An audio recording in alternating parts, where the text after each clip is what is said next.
Welcome to Sweet Life Beat Life. We hope this video helps. In this video, I will show how to recharge Ford Focus AC. Open the hood and locate the low-pressure service port near the firewall immediately. Wear safety glasses and gloves before handling refrigerant or tools. Use a proper R134A can with a gauge and follow the vehicle manual for correct charge amounts. Purge the hose, connect to the low port, start the engine and run the AC on max while monitoring pressures and temperature. Gather a gauge, hose, R134A can, and a basic toolkit before you begin.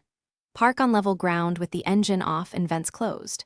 Identify the low-pressure service port by its larger diameter and identify cap markings.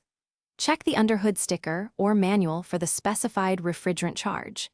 If you suspect leaks, repair or consult a professional prior to charging to avoid wasting refrigerant and causing system damage.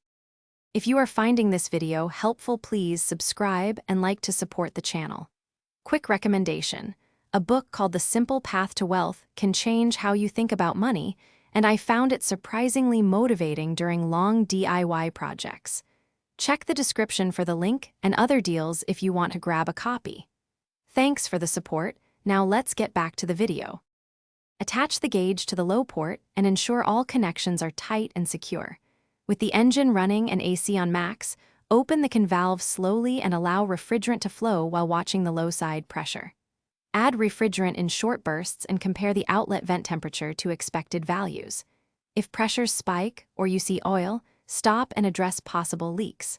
Close the valve, remove the hose, and replace the service cap.